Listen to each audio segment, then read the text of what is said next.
Hey, this is Tom Jacobs from tdjacobs.com and also healingsuicide.com. I'm an evolutionary astrologer, energy worker, channel, psychic medium. I do all kinds of things to try to help you understand the world and yourself and what your options are. And lots of different program crystals for healing purposes, sessions, pre-recorded or live, all kinds of astrology courses and tutoring, lots of different stuff, 17 books. Anyway, I've been busy for 15 years.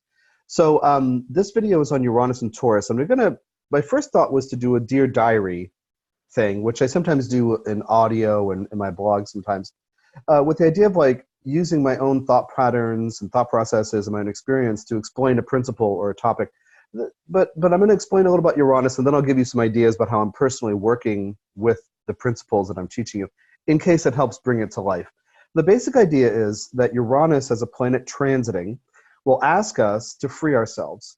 And Uranus will say, basically, are you free? Hint, hint, you're not. Because if Uranus is asking you a question, you need to shake something up or change something. Now, Uranus can have this reputation for sudden change, which can be shocking and perhaps traumatic. So a lot of people studying evolutionary astrology associate trauma with Uranus, and that's true. And yet Uranus in general is about change. Sometimes if we resist change, or we're bored and don't realize that we're resisting change, something can suddenly change and shake things up, and we can have that sense of shock or trauma. Uranus, as a planet for our collective evolution, is showing us something, whatever sign it's in. It's about an 84-year orbit, so it's about 7 years per sign-ish. And when it was in Aries for about 7 years, we saw, I need to free myself through being independent.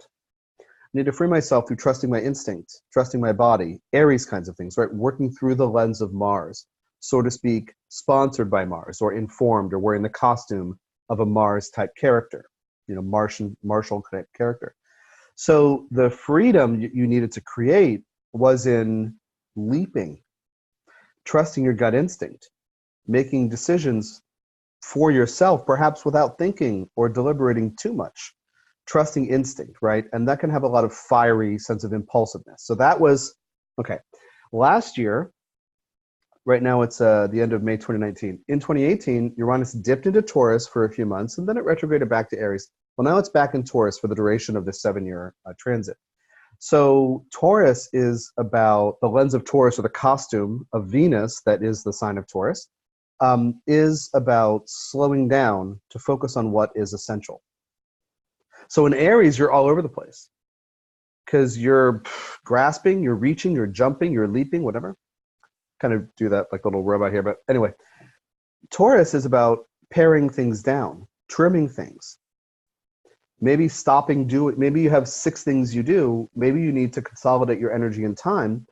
How you use your resources is a huge thing with any planet working through the lens of Taurus, both natally and in transit. So if you have a planet in Taurus in your natal chart, that planet's motivated, whatever planet it is motivated to slow down to make sure things are set up correctly to ensure survival. So Uranus hits Taurus, and you need to free yourself through trimming down, trimming things.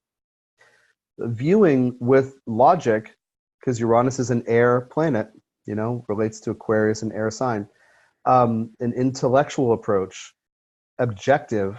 Uranus wants objectivity too. In what way am I not free? Regarding how I use my time, energy, money. Regarding how things flow, because Taurus, in that focusing on one thing to make sure something works well, it's creating flow. It's kind of funneling a bunch of things out, or filtering a bunch of things out, funneling attention into that center channel where success can be created and maintained.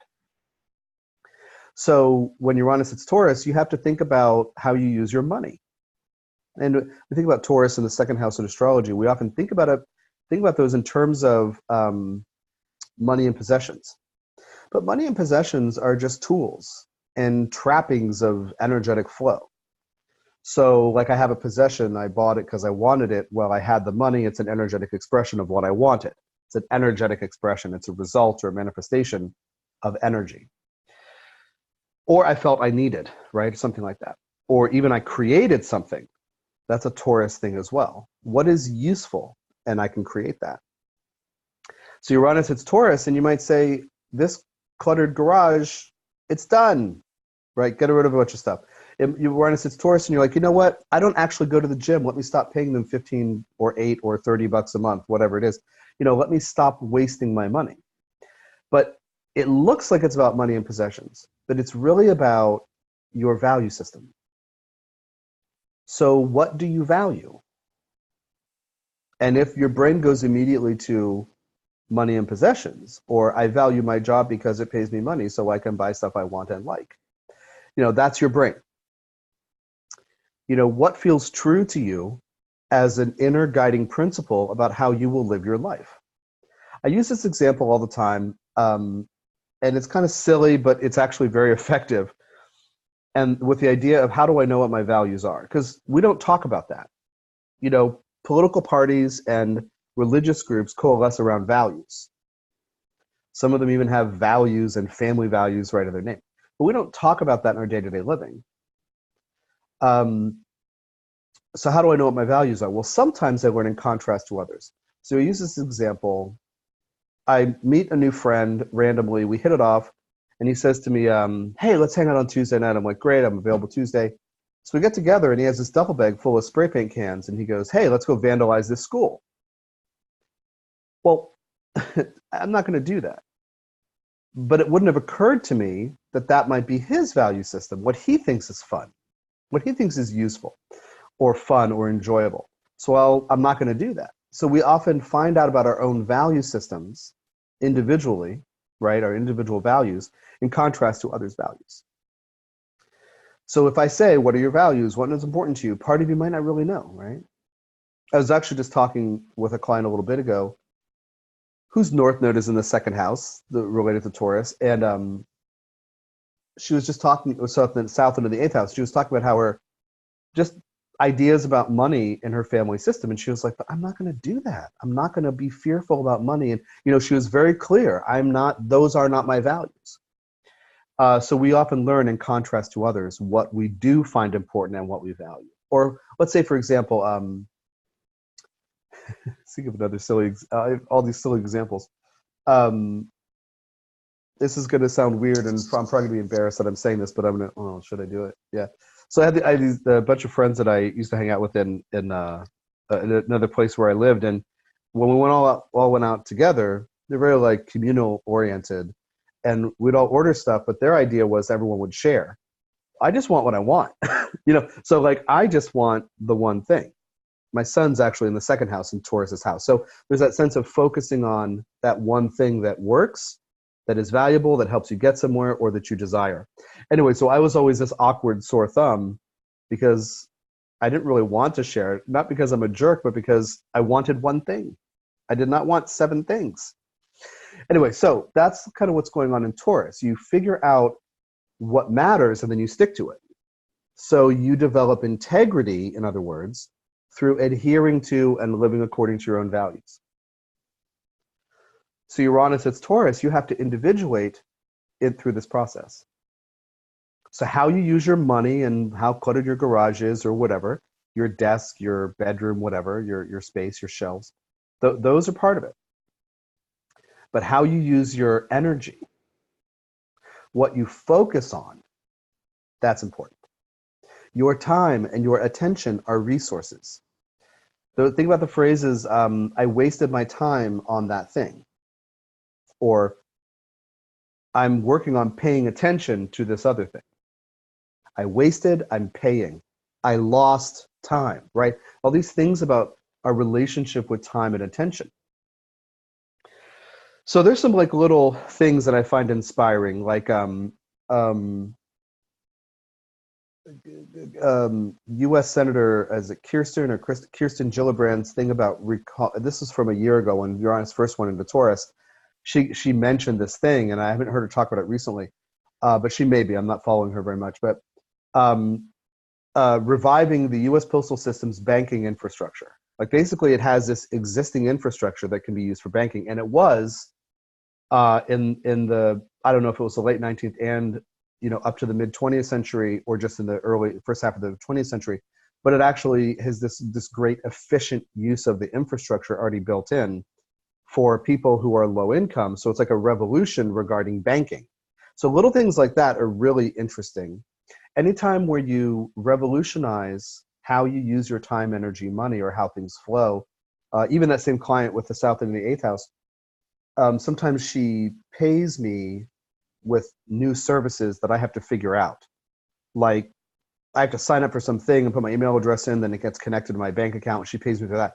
And this time, for this reading that she paid for today, she said to me, oh yeah, it's a new service I'm using because I hate paying the fees. Like if she paid me through PayPal on my site, she'd be paying fees. Or she knows I'm getting less money because I'm paying the fee to receive the money for the reading. So living according to your own values and looking about how you spend your money. And it doesn't mean that it's chintzy cheap or whatever. It's just being clear what you want to support. So like even the BDS movement regarding Israel, the boycott, divest, sanction, or think about several decades ago with boycotting, which became a very widespread thing, boycotting investments in South African investment opportunities or companies because of apartheid, and how that's government enforced segregation and systems of abuses and all these things, injustice. People pulled their money out. So you think about that as Uranus and Taurus, like so one question that might come up for you is my money going toward causes that actually suit my values, that actually support the world I want to live in and how I can have integrity with myself? So you might find a personal need to revolutionize the way you use your money. And you might find yourself, with sudden inspiration to invest in something that you never thought about before. For a lot of people, it's going to be trimming some existing investments. I don't mean automatically like stock investments or whatever, trading accounts or something. What I mean is where you put your energy, attention, time, and money and resources, all resources. So revolutionizing in that way. So anything where you feel stuck because of a pattern, you can think about new ideas. Uranus is about innovation, change, new ideas, being inventive. Uranus, when you give yourself time to clear your head, Uranus will give you, or Uranus seems to sponsor or foster, what I call lightning bolts from the gods. It's a Promethean kind of energy. You've heard some astrologers talk about that before, including Rick Tarnas, who talks about potentially, I think he's mentioned maybe even potentially renaming Uranus Prometheus. But that idea of like stealing fire from the gods, stealing innovation, being innovative by stealing, and then, Robin Hooding fire down to humans, right? To improve the quality of life. Innovation, revolution, resisting norms, and then creating something alternative. That's all Uranus. And it doesn't have to be the angry rebellion. It can be, I choose not to pay the guy through PayPal because I know he has to pay fees. I don't feel like giving any of my money toward this bank. But I would rather send it to him in this other way where he doesn't get charged this fee, and therefore it's cleaner for me. I'm totally putting words in my client's mouth, but that idea of like monitoring that and revolutionizing things and doing things in new ways. So the Dear Diary portion of this is that, let me just say about Uranus, sometimes it can seem like the cost of individuation is steep.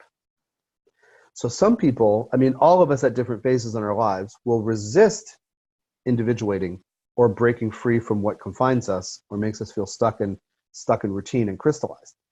Sometimes we will resist that because we don't want to risk too much independence. Because if I'm part of this group, for example, and I'm bored, or our values have changed, or I have changed, or they have changed at a different speed than I have, and we're in different places, it no longer suits me to be here. But I don't want to be out on my own. I don't want to be the only person. I might not want to be that loner, that lone wolf, right? Some Uranian people are driven to do that, but not everybody is all the time. There's safety in numbers. We need community. We're social beings. We rely on each other, right? So some people will resist individuation and then be bored. This is not abnormal. And then sometimes, again, this quick change that Uranus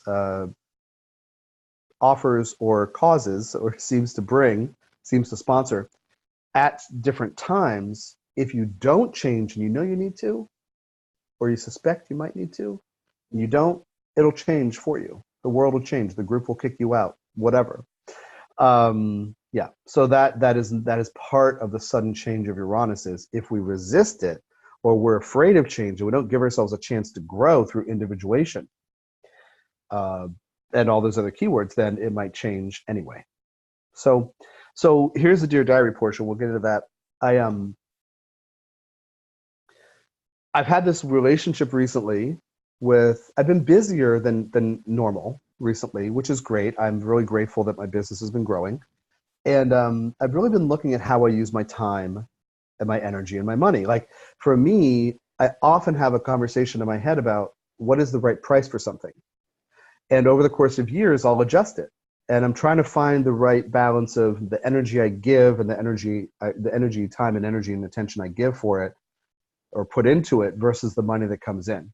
So like right now, I'm having this question about sound bites, Soul's Journey sound bites, because they are almost always 24 to 26, sometimes 27 minutes. Well, I priced them at 20 minutes. Might not seem like a big deal, but I'm doing an overview reading of somebody's whole entire life. And I'm trying to put it in 20 minutes. But I always want to say more about Pluto. Essentially, I need to stop doing Pluto at 10 minutes, and then 10 minutes for the South Node ruler, and the North Node, the other karmic symbols in the chart that comprise a soundbite. But I can't because I want to tell people the Pluto story. So they're all, I mean, the other day I did one it was 22 minutes, and I was like, oh my God, triumph. Because it's been like this bane of my existence. It's always 26 minutes. So I'm getting paid less, right? I'm getting all this energy and I'm getting paid less. So then I think about, well, maybe I should just raise the price. Anyway, so I'm trying out all these ideas. And the other idea is, well, maybe I should take a month off, take a break from it, and then come back and see it with fresh eyes. Well, another idea is, and Uranus is about invention. So I'm trying to point out this idea of the intellectual approach, objective. Maybe this works, maybe that works. It can be multiple ideas, right? Because you need to experiment, right? Think about the inventor. What is some quote from Thomas Edison about the filaments in the light bulb? Something like thousands and thousands and thousands. And, I can't remember the quote. I should have looked it up before the video. But anyway, something like he frames it in a way of like, well, now I know the thousands of things that aren't going to work, right? Instead of being frustrated or focusing on the frustration of finding that one thing that does work, he's like, well, now I know the 15,000 ways it's not going to work. Don't quote the number. I don't know. So then I think, well, maybe I should make only a certain number available every month. And that way, I can work on bringing it down to 20 minutes for my own boundaries, right? Regarding time, energy, money. But I don't have to feel burdened because there are so many of them, because there are a lot of them now. Like I counted, and in the last 2 months, there have been 32. It used to be that 6 or 7 in a month was normal. And this month there are 18. Last month there's 13 or 14, and which is awesome. I'm so happy people want them. And they do help people. I hear all the time that tears flow and people, they're like, you understand me. You said exactly what I've known about me my whole life. How do you know me? I just gave you my chart. So it's great, but I have to look at how much energy I'm willing to spend on it. So then I'm thinking about that future, a potential future where there are only 10 available every month. And I put that on my site. The PayPal button, it's 10 in stock. And when that's over, it's over for the month. And then I spend the rest of the month working through it, and I do them. And then the next month it starts over. I was thinking about that idea. And then I'm thinking about, well, anyway, all these different variables, because it's important to me to offer them, but I have to find the right way to have the energy flow work. So Uranus and Taurus says, free yourself through trimming something or focusing in or limiting something. Like I'm doing these true black moon Lilith readings, and I made 20 available. And I did that because last month in April, when I did Serialia, a festival of series, and all 26 people who signed up opted for the 20-minute mini reading. So I had 26 20-minute readings, plus all the 16 sound bites that I mentioned, or 13 sound bites or whatever. plus my normal workload, plus all the other things that I'm working on. And when I hit number 20, I was like, oh my God. And I had 6 more to do. So I finished them, but I was like, aha, I need to, anyway, just how I use my time, energy, money, I have to be responsible for. And I have to find a logical way. So sound bites are important to offer, but maybe I don't want to do 20 in a month. Because the other deal is, they're starting to take energy out of me. I can only do like 1 a day. Sometimes I can do 2 a day, but they're separated by 10 hours. I can't do 2 in a row anymore. I used to be able to do like 4 or 5 or 6 in a row. At the end, I'd be like a little buzzing in my mind, but I can't do that because of just my energy levels and all the things I do. So I'm adapting, right, given how my energy flow is working. So Uranus and Taurus. So that's one example. I'm trying to think of another example. I'm going to pause this and think about it. Is that pause? Oh, yeah. Well, just also about reading times. Like last month, I did a coaching package, a sale on 3 hours of coaching packages. So a bunch of people came forward and said, yeah, I want to take advantage of this deal. So then how many calls I did, and I'm still doing now weeks later, I'm really realizing how much time during the day I want to talk to people for my sanity and the way myself as a channel works. How many hours a day I want to talk to people and how many days a week I want to talk to people. Because it used to be just random and you could have a time any day of the week almost. And then a year or 2 ago, I started taking 2 days off a week, like Saturdays and Mondays. Sometimes I teach a class on Saturday, but I wouldn't do, like I might do 3 or 4 coaching calls on Sunday, but I wouldn't do that on, Saturday and Monday. But thinking about then the long-term plan, because Uranus is also about planning into the future. It's forward-looking. And thinking about, when my progressed moon, that is now in the 11th house in Virgo, when in just under a year, it hits the 12th house. And I'll need to adapt how my time works. And so I'm thinking in this like imagination vision way that is Uranus. And I'm thinking, okay, how can I organize things, right? And I realize something that I love doing is channeling home study courses. So I did Serialia, and that was for, 7 days every day, right? And this process of learning about self-love and self-care and seeing patterns of family issues from youth and becoming a source of love for yourself. It's a really beautiful thing. Well, now I'm developing a Lilith home study course that you can use anytime year round. There's no timing. It's not just in April or whatever, like Serialia is just for a week in April. And I realized, yeah, I want to get into these things where I'm spending more time channeling, and then I can offer those things to people, not just a book on Amazon and Kindle, but like a process, like a home study course with questions for reflection and journaling, modules. Anyway, so I'm developing this thing, and I realized, yeah, it feels really good because I'm freeing myself. I can reach more people in an ongoing way, but I don't have to talk to 25 clients every week to do that. So this thing about my values and how I use my time and energy, it's just all these little minor revolutions that are building, a different way to move into the future. So I think that's the end of this. I just wanted to give you a couple Dear Diary ideas of like how I'm thinking about these things, because any of us might realize, yeah, I don't think this thing really works. Well, how can I brainstorm? That can be a Uranian or a Jupiterian idea, but how can I come up with a new idea? How can I let myself have those insights and be the inventor who comes up with a novel solution for how to fix this problem? And so I just want to give you a couple ideas on my thought process, because there's no, like what a planet in Taurus wants is simplicity, efficiency, and effectiveness, to do one thing at a time and to do it well to ensure success and survival, right? To ensure survival or success, right, or both. Survival of a way of life or literal survival or, something. And because honestly, the thought process is, if I talk to fewer clients, how can I maintain my income? Like in the future, like a year from now.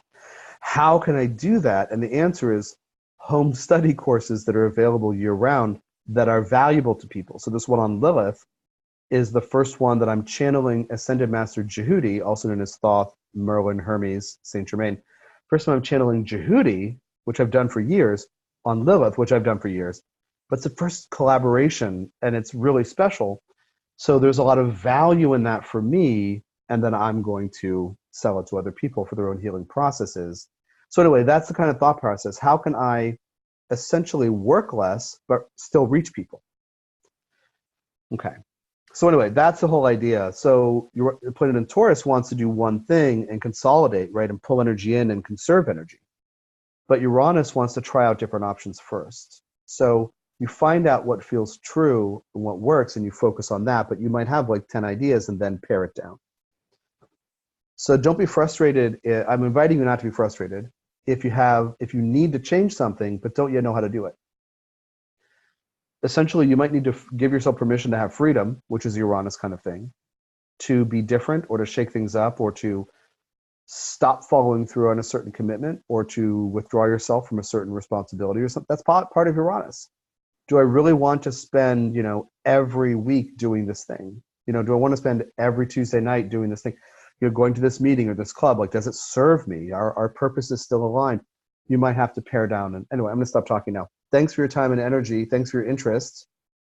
You can read about what I'm up to at tdjacobs.com and also healingsuicide.com. Be well.